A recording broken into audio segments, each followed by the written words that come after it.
En el encuentro de hoy vamos a continuar con la unidad número 8 de macroeconomía. Recordemos que es la última unidad del módulo 2, que es la construcción de todos los instrumentos que nos permite analizar la problemática macroeconómica. Para esto, entonces, vamos a iniciar nuestro estudio recordando lo visto en microeconomía respecto de los niveles de empleo del factor trabajo. En aquella materia vimos que los niveles de empleo del trabajo, en función de su precio o de su salario, se determinaba en condiciones competitivas teniendo en cuenta que el mercado, a través de la demanda de trabajo y de la oferta de trabajo, definían el equilibrio en su intersección y determinaban el nivel de empleo en L1 y el nivel de salario en un nivel W sub 1. Una firma que actuaba en competencia perfecta era tomadora de este precio que definía el mercado y definía su nivel particular o individual de empleo de la mano de obra, enfrentando su demanda, que era el valor del producto marginal del trabajo en condiciones competitivas, que además recuerden que era igual al producto del ingreso marginal, es decir, la valoración para la firma y la empresa coincidían, y la oferta estaba dada por ese precio que había definido el mercado y era perfectamente elástica, mostrando que la firma no tiene ningún tipo de incidencia individual en la determinación de ese salario y en consecuencia es una firma precio aceptante, es decir, toma el precio como un dato. Luego igualaba ese salario W sub 1, que era igual al gasto marginal del factor, y definía entonces el nivel individual de empleo del trabajo. La macroeconomía también tiene un modo de determinar ese nivel de empleo. Vimos que la demanda de empleo estaba dada por el valor del producto marginal, pero ahora del empleo y no del trabajo, y estaba dado por el nivel general de precios, que es este promedio de precios de los bienes que genera la economía, por el producto marginal del empleo, que se derivaba a partir de una función de producción que tenía rendimientos decrecientes desde el inicio y dependía de la tasa de salario. La oferta dependía de la tasa de salario, y en el punto donde la demanda y la oferta se igualan, se determina el equilibrio. Luego, a partir de esta igualación de estas dos funciones, vamos a determinar el nivel de empleo agregado o de toda la economía y el nivel de salario que va a pagarse en esta economía o este país en particular. Surge, además, distintos indicadores del salario y del empleo asalariado privado, y este sistema integrado previsional argentino o SIPA, que es el que nos da esta información. Esto es para trabajo registrado, trabajo en blanco. Y vemos cómo el empleo ha ido aumentando hasta el año 2015 en este gráfico. También vemos que a partir en el año 2018 se observa diferentes movimientos, pero el empleo asalariado, su variación ha ido decreciendo, es decir, cada vez se emplea menos gente. Respecto del empleo público, respecto del total del empleo, podemos ver que Argentina está penúltimo, es decir, que tenemos un empleo público bastante alto, y si pensamos en la provincia de Jujuy, respecto del país también tiene un empleo público muy alto. Respecto de distintos tipos de empleos, vemos que Argentina, que está en cuarto lugar, empezando desde abajo, tiene dentro de estos empleadores son muy pocos, asalariados públicos tiene un 19%, perdón, asalariados en pymes y grandes empresas un 35%, un 4% corresponde a cuentapropistas, 21% a asalariados en microempresas, es decir, empleados de microempresas, 17% a asalariados de baja calificación y trabajadores sin ingresos, el 1%. Estos indicadores ustedes pueden ir actualizándolos al entrar a SIPA, a este Sistema Integrado Previsional Argentino, y también a diferentes informes que realiza AFIP respecto de el empleo. Al presentar la unidad, dijimos que existían diferentes corrientes doctrinarias a la hora de encarar el tema del empleo. Así dijimos que se genera una controversia o una disputa o diferentes posiciones ideológicas respecto de lo que pensaban los clásicos o pensadores anteriores a Keynes y de lo que piensa Keynes y sus seguidores. Entonces vamos a analizar las distintas categorías que surgen en el mercado laboral y vamos a presentar cuál es la opinión o la posición de cada una de estas escuelas. Así vamos a tener que respecto de la demanda de trabajo, los clásicos entienden que esta demanda de trabajo, los clásicos entre los que están los marginalistas, entienden que el valor del producto marginal del empleo es este producto entre el nivel general de precios de la economía por el producto marginal o el rendimiento del empleo. Keynes retoma este pensamiento y lo acepta y entiende que respecto de la demanda de trabajos no tiene diferencia. Respecto de la oferta de trabajo, para los clásicos, la oferta de trabajo está en función del salario real, es decir, del salario nominal dividido por el nivel general de precios. A diferencia de esto, Keynes entiende que la oferta de trabajo depende del salario nominal. Como analizamos en el encuentro anterior, los trabajadores sufren de esta ilusión monetaria, como la llamaba Keynes, y a las personas empleadas lo que les interesa es saber la cantidad de dinero que les ingresa por su trabajo sin compulsar para qué canasta de bienes les sirve ese salario. Respecto de la estructura de mercado, y acá aparece una de las diferencias más importantes, los clásicos entienden que el mercado del trabajo es de competencia perfecta, es competitivo, es decir, hay tantas personas que desean trabajar y son tan pequeñas que no tienen incidencia en su salario, como tantos empleadores que son tan pequeños que tampoco pueden definir ese salario. Keynes entiende que esto no tiene razón de ser, en tanto las negociaciones de salarios se realizan a través de representantes. Los trabajadores a través de sus gremios o de sus sindicatos y los empleadores a través de sus cámaras empresariales o patronales o industriales. Es decir, que al hacer esto a través de los representantes y ser fuertes, ya que agrupan a todos los que quieran negociar estos salarios, el mercado se convierte en un monopolio bilateral.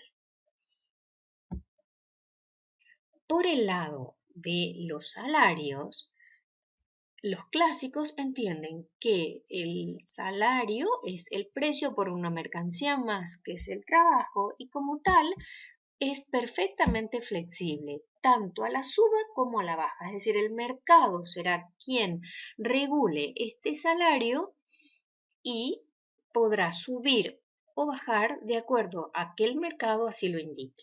Keynes entiende que no, que una vez que los gremios o sindicatos lograron un salario mínimo, estos salarios podrán subir pero no bajar, es decir, que es inflexible a la baja. No mientras estemos dentro del esquema keynesiano, entonces el salario encontrará un piso en ese salario mínimo y de allí se podrán pagar salarios mayores, pero menores a ese de ninguna manera. Respecto del nivel de empleo, en el mercado clásico o dentro del pensamiento clásico, al estar en un mercado de competencia perfecta, al tener salarios flexibles a la suba o a la baja, el nivel de empleo será siempre el nivel de pleno empleo, es decir, el trabajo estará siempre ocupado en su máxima capacidad. Todas las personas que busquen trabajo encontrarán un empleo. A diferencia de esto, Keynes dice que no siempre hay pleno empleo, que se pueden dar distintas situaciones. Así, respecto del desempleo, si pensamos de acuerdo a lo que dicen los clásicos, si en este mercado siempre va a haber pleno empleo, el único desempleo que existirá respecto de esta postura y recordando lo que vimos cuando analizamos la visión estructural de la oferta, el único desempleo que existirá será el voluntario, es decir, solamente no trabajarán aquellas personas que no deseen hacerlo en el mercado. A diferencia de esto, Keynes entiende que el desempleo puede ser voluntario por estas personas que desean no trabajar, pero también existe desempleo involuntario, es decir, personas que buscan trabajo y no consiguen, y también habla de un desempleo friccional, que es aquel desempleo marginal que se genera cuando algunas personas dejan un empleo para buscar otro. Y en tanto consigan este nuevo empleo, estas personas van a estar incorporadas dentro del desempleo involuntario, pero será por un breve tiempo. Los clásicos, entonces, van a tener, pensando en nuestro mercado de trabajo, vamos a tener que si esa es la población activa, es decir, la totalidad de la población que está entre 15 y 65 años, vamos a tener la demanda, que es como se determina en la tabla anterior, y la oferta, que va a depender del salario real. Luego vamos a tener, quiero aclarar que en el eje de las ordenadas tenemos el salario nominal y esto es para poder después comparar con la situación keynesiana. Entonces dijimos que como en este mercado las condiciones son competitivas, el equilibrio se va a dar donde la demanda y la oferta son iguales. A la oferta, para convertirla en términos reales, como la determinan los clásicos, la hemos dividido por el nivel general de precios. Luego tenemos entonces el nivel de empleo en N1 y el nivel de salario en W1 en términos nominales. ¿Qué ocurre para el caso keynesiano? Vamos a tener que, partiendo de un gráfico idéntico al anterior, es decir, salario nominal en el eje de ordenadas, nivel de empleo en el eje de abscisas, población activa, vamos a tener la demanda y la oferta. En este caso, reparen que la oferta no depende del precio, es decir, desaparece el nivel general de precios, en tanto la oferta depende del salario nominal. El equilibrio entonces se va a dar cuando oferta y demanda sean iguales, definiendo el nivel de empleo en E1 y el salario W1. ¿Cuál es la diferencia entre estos dos mercados? Que una vez definido ese W1, ese W1 pasa a ser el salario mínimo que no podrá disminuir. Luego entonces la oferta del empleo va a quedar determinada con un tramo perfectamente elástico al nivel de ese salario mínimo y luego continúa por la antigua oferta. ¿Qué ocurre si hay un proceso deflacionario? Es decir, bajan los precios. ¿Cómo afecta esta disminución de los precios en nuestras funciones? Volvamos al caso clásico. Si bajan los precios, fíjense que nosotros tenemos al nivel general de precios multiplicando en la función de demanda y dividiendo en la función de oferta. Luego, la función de oferta, al disminuir los precios que están en el denominador, va a hacer que todo el cociente sea mayor. Luego la oferta va a aumentar por esta disminución en el nivel general de precios. ¿Qué ocurre con la demanda? Como el precio está multiplicando, al disminuir la P, la demanda de N será menor. Luego entonces la demanda va a disminuir o se va a desplazar hacia abajo. Estos cambios van a ser proporcionales, de manera tal que el nivel de empleo seguirá siendo el mismo, de pleno empleo, demanda e igual a la oferta, y el salario va a ser igual a W sub 0 menor, al estar bajando en el nivel general de precios, ha disminuido también el nivel de salarios. Una cuestión que todavía no he referido, pero que es muy importante saber, es que la distancia que hay entre n sub 1, tanto en el caso clásico como en el caso keynesiano, se debe al desempleo voluntario, es decir, es la parte de la población activa que no quiere trabajar a ese salario, de manera tal que no se siente con la necesidad de buscar trabajo. Lo mismo para el caso keynesiano. En ambos casos, entonces, la distancia de N1 P sub A, ese segmento, corresponde al desempleo voluntario. Ahora veamos qué pasa en el caso keynesiano cuando bajan los precios. Si ustedes observan las dos funciones, el nivel general de precios solo aparece en la demanda, no así en la oferta, es decir, que solamente se verá modificada la demanda. De la misma manera que en el caso clásico, al haber una disminución en el nivel general de precios o un proceso deflacionario, la demanda va a disminuir. La demanda disminuye ahora, ¿y qué es lo que ocurre? La intersección entre la oferta generada por el salario mínimo, la oferta roja de empleo y la nueva demanda se da en el tramo perfectamente elástico de la oferta. Luego, el nivel de empleo va a estar determinado por N0. ¿A qué salario? A W sub 1. ¿Qué ocurre? Si nosotros miramos la oferta original, la oferta negra, la que está por debajo de la oferta roja, vemos que cuando el salario es W sub 1, la oferta original nos dice que estaban dispuestos a emplearse N sub 1 personas u horas de trabajo, de acuerdo a cómo se mide ese empleo. Es decir, que entre n sub 0 y n sub 1 hay una distancia y esa distancia es la que define el desempleo involuntario. El objetivo de lo que se construye en esta unidad es arribar a la función de oferta global.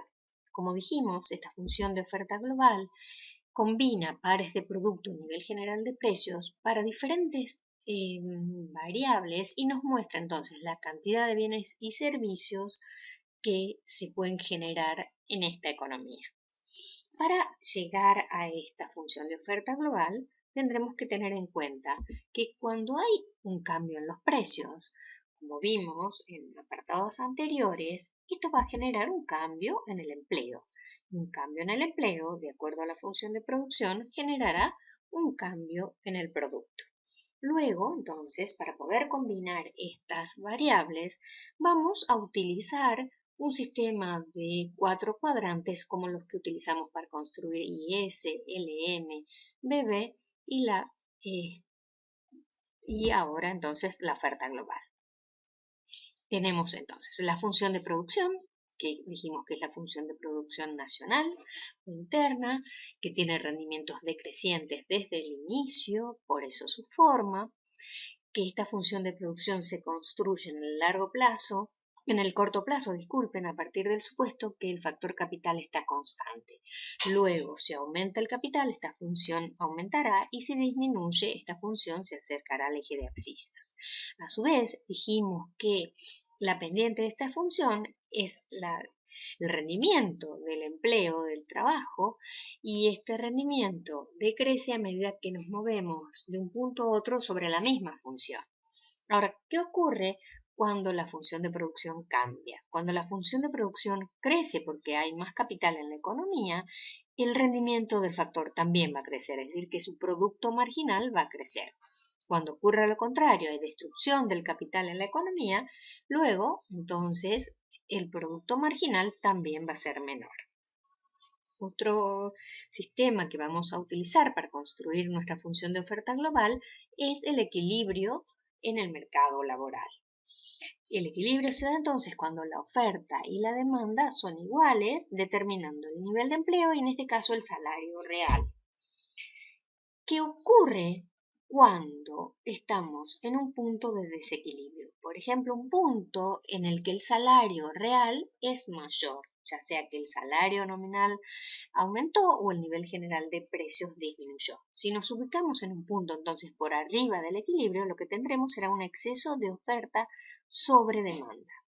Los precios no son susceptibles de ser manejados en su concepción general del nivel general de precios, esto lo definen los mercados de los bienes y servicios, pero sí el nivel de salario. Entonces, cuando el salario real sea mayor al del equilibrio y la oferta de empleo, la oferta de trabajo sea mayor a la demanda de trabajo, los empresarios, para disminuir este exceso de oferta sobre demanda, tendrán presión para bajar el salario nominal, generando así entonces un descenso del salario real, restableciéndose el equilibrio.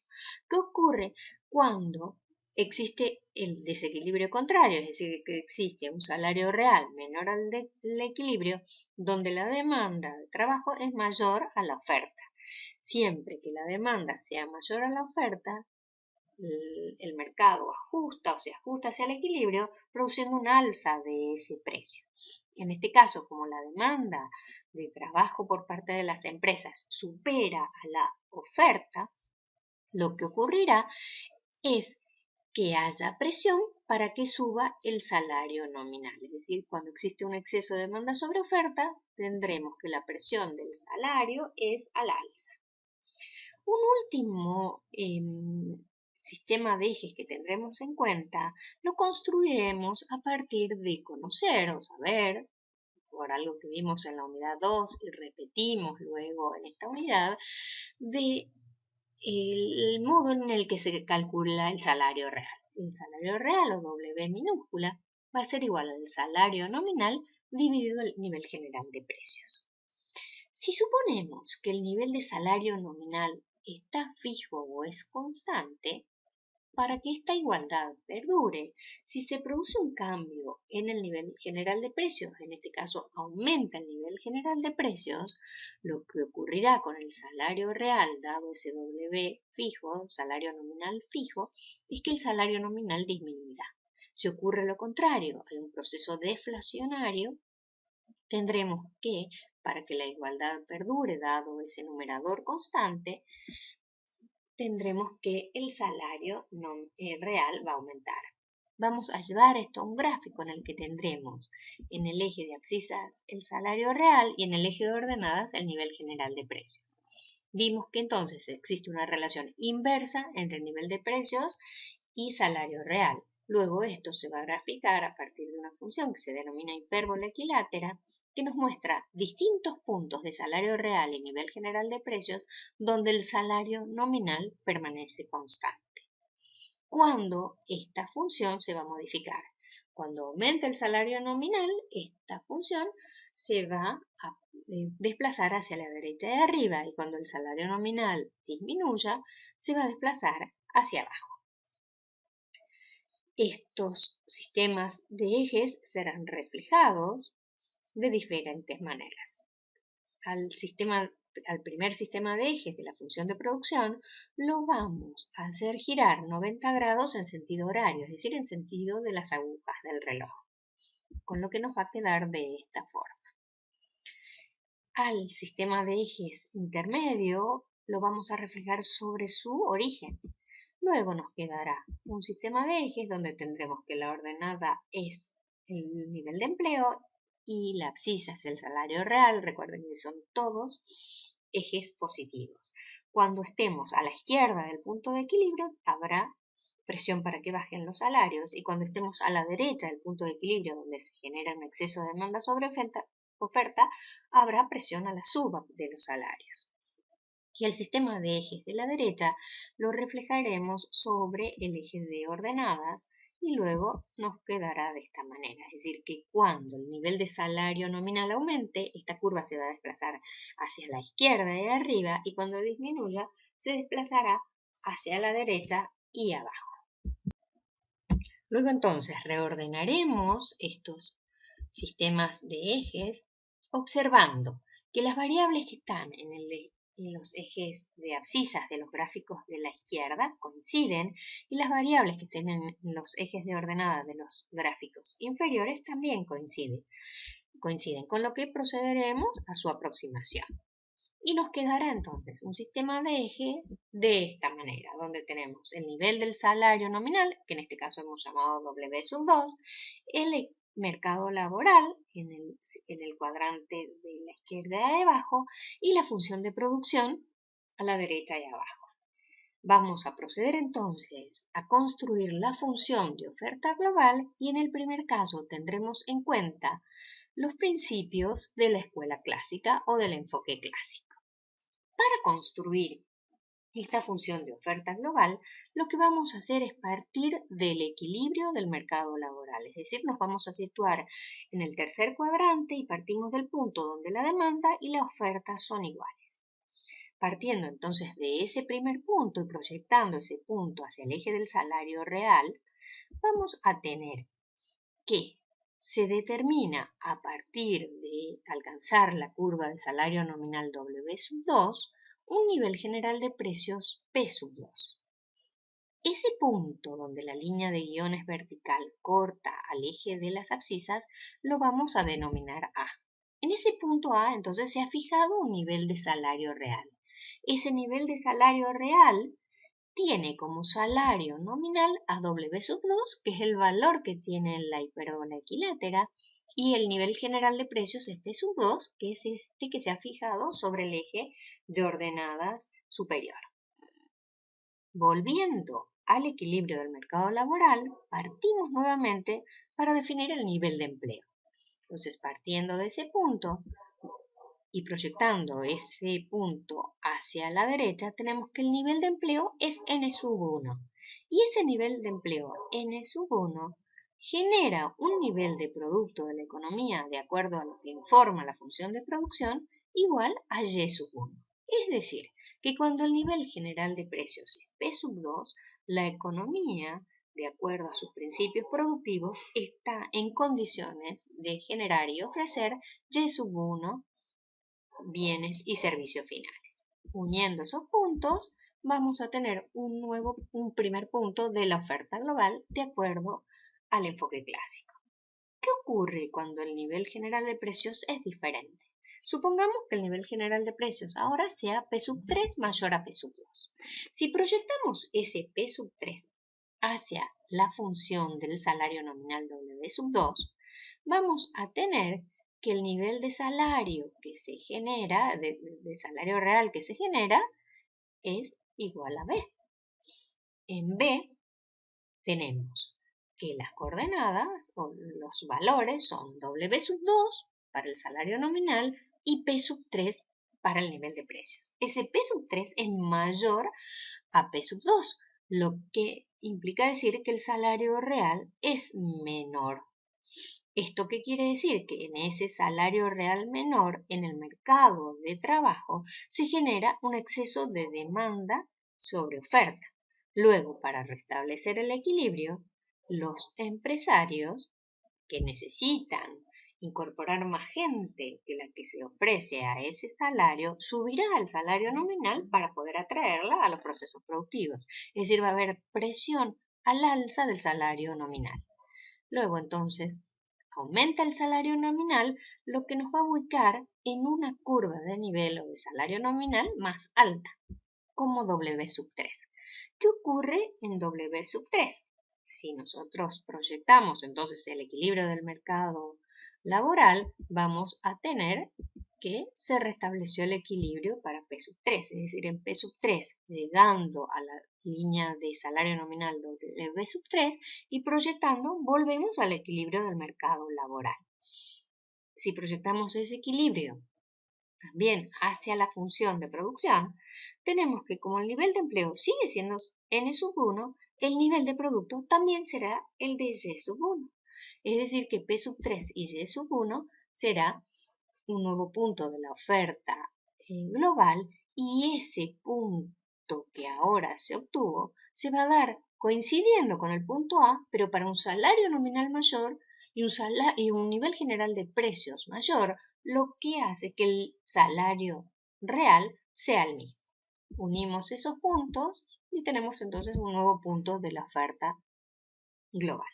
¿Qué ocurre si el nivel general de precios fuera menor?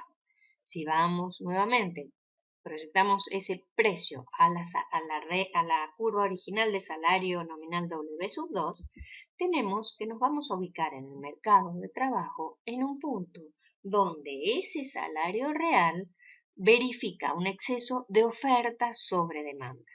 Ese punto al que denominamos C tiene como salario nominal W sub 2, pero como nivel general de precios P sub 1, que es menor, con lo que el salario real ahora es mayor. Existe entonces en ese exceso de oferta sobre demanda más personas que están dispuestas a emplearse de las que las empresas requieren, por lo que hay presión para que baje el salario. Como estamos en el enfoque clásico, y en este enfoque el salario es flexible tanto a la suba como a la baja, si la presión es a la disminución, el salario nominal va a disminuir hasta W sub 1. ¿Qué ocurre en W sub 1? Si nosotros proyectamos ese W sub 1 para P sub 1 al mercado laboral, vemos que se ha restablecido el equilibrio. Es decir, que nuevamente se emplearán N sub 1 personas para el proceso productivo y el precio ahora se hará P sub 1. ¿Qué ocurre con el salario real? Como nuevamente estamos en el punto A, tenemos que esta disminución de precios provocó que el salario nominal también disminuya de manera tal que el salario real permanezca constante. Es decir, que en el punto A tenemos tres diferentes combinaciones de salarios reales, pero en los tres casos son iguales. P sub 1 unido a Y sub 1 va a determinar un nuevo punto de la oferta global. Uniendo esos puntos, entonces vamos a tener esta oferta global perfectamente inelástica o rígida, que verifica que siempre el mercado laboral esté en su equilibrio de pleno empleo. Todas las personas que desean trabajar encuentran entonces un puesto de trabajo. Ahora vamos a construir la oferta global a partir del mismo gráfico, pero teniendo en cuenta los principios keynesianos. Recuerden que Keynes entendía que el mercado no era perfecto, que existían distintos tipos de desempleo y que el salario era inflexible a la baja. Para ello vamos a partir del equilibrio en el mercado laboral. Proyectamos el punto hacia el salario nominal W sub 2 y se define el precio P sub 2. Ese punto de corte de la línea de guiones al eje de las abscisas lo denominamos A y medimos ese salario real que estará determinado por un salario nominal igual a W sub 2, dato que obtengo de la línea del salario y el nivel general de precios del eje de los precios. ¿Cuál es el nivel de empleo en este caso? Estamos en el equilibrio, se define N1 y con ese N1 se produce Y sub 1. Es decir, que la unión de P2 y Y sub 1 nos dará un punto de la oferta global. Hasta aquí ninguna diferencia con el enfoque clásico. Veamos qué pasa con un precio mayor como P sub 3. Proyectamos P sub 3 hacia la curva de salario nominal, determinamos el salario real al que denominamos B, cuyos valores son W sub 2 para el salario nominal y P sub 3 para el nivel general de precios. B es menor a A, es decir, el salario real ha disminuido. Ese salario real menor provoca un exceso de demanda sobre oferta, es decir, las empresas requieren más mano de obra de la que se ofrece, por lo que para poder captar a estas personas tendrán que subir el salario nominal. ¿Se puede subir el salario nominal? Sí, porque el salario, de acuerdo al enfoque keynesiano, es flexible al alza. Luego entonces sube el salario nominal, hay presión para ello, y nos ubicamos en un nivel de salario nominal igual a W sub 3. ¿Qué ocurre en ese W sub 3? Si proyectamos ese P sub 3 hacia el salario W sub 3 y luego al mercado laboral, vemos que se ha restablecido el equilibrio. Es decir, que nuevamente el salario real es igual al que se define en el punto A, y en ese punto A ahora el salario real será igual a W sub 3 sobre P sub 3. Un alza en los precios provocó entonces que suba el salario nominal. Ese P sub 3, entonces, volviendo al equilibrio del mercado laboral y yendo a la función de producción, tendremos que se genera un nivel Y1 que unido a ese P sub 3 nos permite determinar un segundo punto de la oferta global. Otra vez, y hasta acá, ninguna diferencia con el enfoque clásico. Pero ¿qué ocurre si los precios son menores? Si el nivel general de precios es P sub 1 menor a P sub 2 y llevamos ese precio hacia W sub 2, vamos a tener que se va a producir un exceso de oferta sobre demanda laboral. Esto es debido a que el salario real aumentó al punto C. En ese punto C tenemos que el salario real es igual a un salario nominal igual a W sub 2 y un nivel general de precios P sub 1. Este salario real mayor, en términos competitivos de flexibilidad, generaría que, como la oferta es mayor a la demanda, el salario nominal debe bajar. Ahora, Keynes dice que el salario nominal es inflexible a la baja. Luego no disminuirá de W sub 2. ¿Qué ocurre en ese caso? Dado ese salario real C, las empresas están dispuestas a emplear una cantidad que define la demanda. Es decir, que a ese salario real solo van a emplear N sub 0. Al emplear N sub 0, la economía en su conjunto producirá Y sub 0. Si unimos estos puntos, tenemos entonces que el otro punto de la oferta global, uniendo Y sub 0 con P sub 1, estará a la izquierda de Y sub 1. Luego la oferta global que nos muestra Keynes tendrá un tramo de pendiente positiva y luego será perfectamente inelástica. Este tramo de pendiente positiva nos muestra la existencia de un fenómeno al que hace referencia Keynes, que es la aparición de desempleo involuntario. ¿Cómo medimos ese desempleo involuntario? Lo vamos a medir entre el empleo de pleno empleo, que es el punto donde la demanda es igual a la oferta, o sea, el empleo N sub 1, y el empleo generado para salarios reales mayores a A. Es decir, en este caso hemos definido el nivel de empleo N sub 0. Es decir, que la distancia o el segmento que hay entre N1 y N0 será la cuantía del desempleo involuntario al que hace referencia Keynes. Es decir, que vamos a definir una oferta global cuyo tramo de pendiente positiva nos muestra la existencia del desempleo involuntario. El punto de quiebre de la oferta global es el punto donde alcanzamos el pleno empleo y todo el tramo perfectamente inelástico nos dará certezas de la existencia de pleno empleo de trabajo en la economía. Ahora, ¿por qué cambia la oferta global? Vamos a iniciar el análisis con el caso clásico. Vamos a tener entonces nuestra primera oferta global que sabemos que es perfectamente inelástica debido a que siempre la economía opera en pleno de los factores productivos. ¿Qué variable puede generar cambios en nuestras funciones? Lo primero que debemos pensar es que la función de producción se generó a partir de cierta dotación fija o constante del factor capital. Luego, si ese factor capital se modifica, la función de producción se modificará. Dijimos también que si se modifica la función de producción, también se modifica el producto marginal del empleo. Y si el producto marginal del empleo se modifica, también se va a modificar la demanda de empleo, porque recuerden que la demanda de empleo estaba definida de acuerdo al producto marginal. Luego, entonces, si suponemos que la dotación de capital cae, hay destrucción de la economía, se achica la economía, la función de producción entonces disminuirá.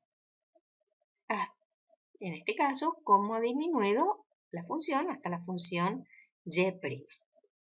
Si la función de producción disminuye, dijimos que el producto marginal disminuye.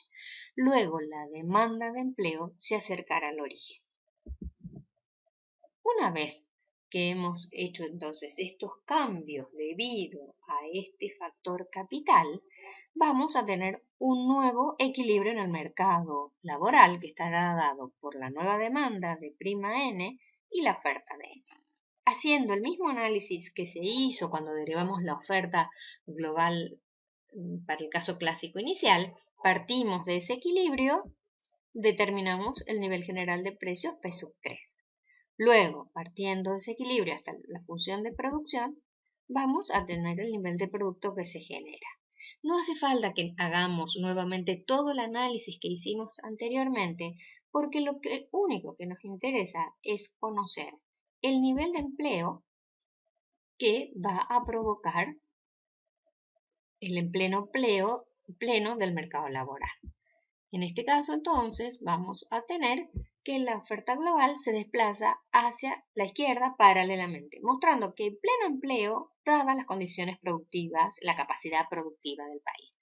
¿Qué ocurriría si la dotación de capital aumenta? Hay un proceso de inversión nacional que hace que la función de producción se desplace hacia la derecha, pues la demanda de empleo se desplazará hacia arriba, hacia la izquierda del origen, y luego la oferta global se desplazará hacia la derecha. Recuerden que la oferta global, perfectamente inelástica, nos muestra pleno empleo de los factores productivos. Vamos a analizar ahora la misma situación, pero para el caso keynesiano. Es decir, vamos a partir de nuestra función de oferta global derivada para el caso keynesiano. Recuerden que el punto de quiebre marca el inicio del pleno empleo de los factores productivos. Y vamos a suponer que la dotación de capital va a disminuir, es decir, se achica la economía. Lo que vamos a tener entonces es una función de producción menor y una función de demanda de empleo menor. Menos capital implica menos necesidad de mano de obra y en consecuencia menos empleo. Luego, entonces, partiendo del equilibrio del mercado laboral, nos vamos a la función del salario nominal y determinamos el nivel general de precios al que llamamos P' sub 2. Volviendo al equilibrio en el mercado laboral, determinamos el nivel de empleo, que en este caso será N'1. Vamos a la función de producción y determinamos el nivel de producto para ese nivel general de precios. Luego entonces vamos a tener un punto de la oferta global. Ese punto entonces nos muestra el punto de quiebre. ¿Por qué? Porque es el punto donde están empleados plenamente los factores productivos. Estamos en el equilibrio en el mercado laboral. Luego, no necesitamos hacer el análisis para precios superiores, porque sabemos que para precios superiores, al haber alcanzado el pleno empleo, la oferta global será rígida o perfectamente inelástica. Lo que sí vamos a buscar es cómo se comporta la oferta a precios menores. el precio menor que vamos a elegir es el que tenemos marcado ahí, P sub 2, y partimos de P sub 2, vamos hacia la línea del salario nominal, vamos al eje de abscisas y determinamos sobre la demanda de empleo azul qué cantidad de mano de obra se requerirán las empresas. Así determinamos el punto n' sub 0. Con esa cantidad empleada de mano de obra se producirá y' sub 0. Luego unimos entonces los puntos P sub 2 y y' sub 0 y tendremos otro punto de la demanda, de la oferta global, perdón. Entonces, uniendo estos puntos, tendremos la nueva oferta global, que se ha desplazado completamente hacia la izquierda y arriba. Reparen que el nivel general de precios para el cual se produce el quiebre de la oferta global es mayor al punto de quiebre de la oferta global inicial. ¿Y esto por qué? Porque al existir menos bienes en la economía, estos en su conjunto se hacen más caros. Luego el nivel general de precios será mayor. ¿Qué ocurrirá o qué ocurriría si el cambio en el capital fuera el contrario? Es decir, se agranda la economía, se incrementa la capacidad productiva del país. La función de producción se desplazará hacia la derecha, la demanda global, la demanda de empleo se alejará del origen y la nueva oferta global que ustedes van a construir se va a desplazar hacia la derecha y el punto de quiebre estará por debajo de P sub 2. ¿Por qué? Porque ahora, al agrandarse la economía, al producir más, cuando los bienes se vuelven más abundantes, se vuelven más baratos o bajan sus precios. Luego, entonces, el nivel general de precios también disminuirá. Ahora, en este caso,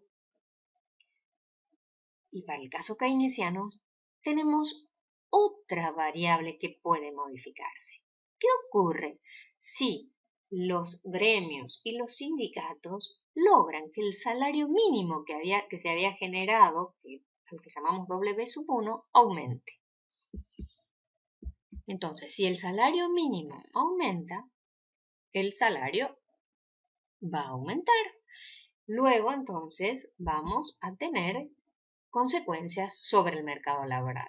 Veamos qué consecuencias hay en el mercado laboral y qué consecuencias gráficas hay en la construcción de la oferta global. Vamos a partir nuevamente de la oferta global generada inicialmente y vamos a suponer entonces que ahora el salario mínimo ha aumentado por presión de los gremios y los sindicatos. Luego, entonces, reflejar ese salario mayor implicará construir una nueva curva de nivel que denominaremos W sub 2 y veamos qué pasa cuando W aumenta, el salario nominal aumenta. Partiendo del equilibrio del mercado de trabajo, cuadrante izquierdo inferior, nos vamos hacia la línea del nuevo salario nominal W sub 2, y tenemos que se define un nivel general de precios P sub 2. Ahora, si volvemos al mercado laboral, a ese equilibrio, ¿cuánto se emplea? Luego a ese precio P sub 2 se va a emplear nuevamente N1. Si se emplea N1, se produce de acuerdo a la función de producción Y sub 1, y luego entonces uniendo Y sub 1 con P sub 2, tendré un punto de la oferta global como el que hemos marcado recién. Ese punto es el punto de quiebre de la oferta global.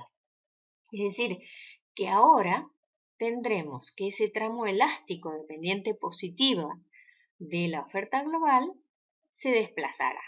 ¿Cuánto se va a desplazar? Nuevamente nos fijamos qué ocurre con un precio menor. Por ejemplo, P sub 2, nos vamos hasta la función de salario nominal mayor o W sub 2, nos vamos hasta la demanda de empleo y vamos a determinar que se emplean N sub 0 y se produce Y sub 0.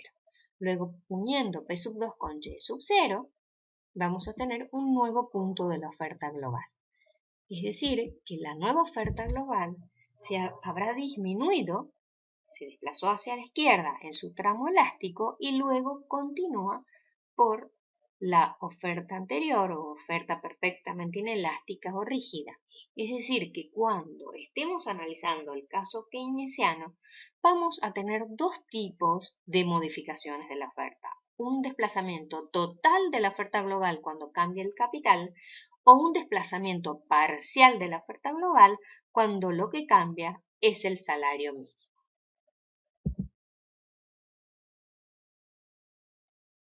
A modo de síntesis, entonces, para el enfoque clásico, diremos que lo único que va a provocar cambios en la oferta global será el aumento o disminución de la dotación de capital de la economía. Si conocemos cuál es el nivel de empleo de pleno empleo, que llamamos N-1,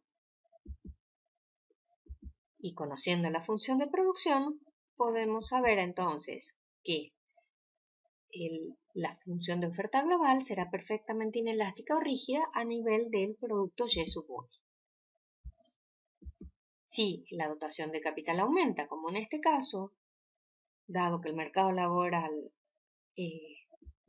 va a generar un nuevo pleno empleo mayor, vamos a tener que la oferta global se va a desplazar hacia la derecha. Respecto del enfoque keynesiano, vamos a tener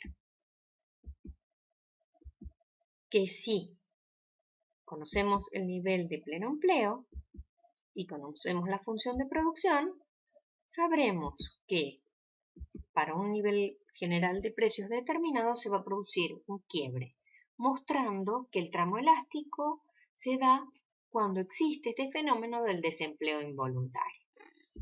Si aumenta el capital, la función de producción se desplazará hacia la derecha, teniendo el nivel general de precios un menor nivel que el inicial. Recuerden, esto es porque aumentó la existencia de bienes en la economía.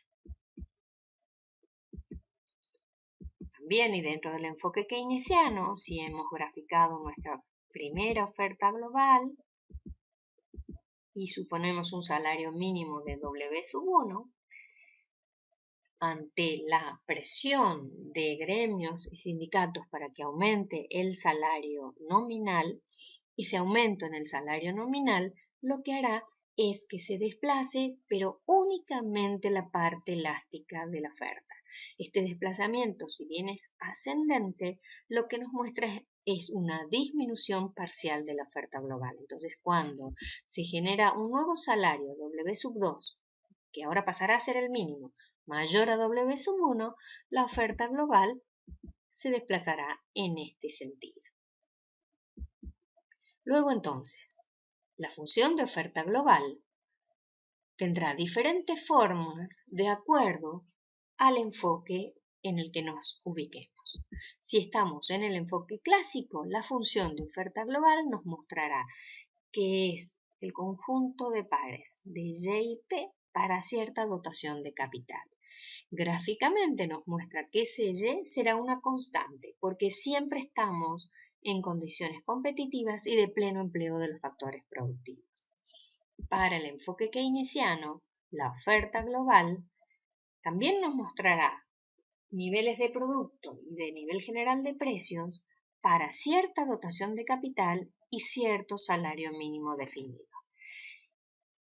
El nivel de producto Y variará en la zona elástica de la función de la oferta global a medida que el nivel general de precios vaya aumentando hasta alcanzar el pleno empleo. Y luego el nivel de producto o Y permanecerá constante para ese nivel general de precios. En estas funciones de oferta global, Y y P constituyen las variables endógenas al modelo.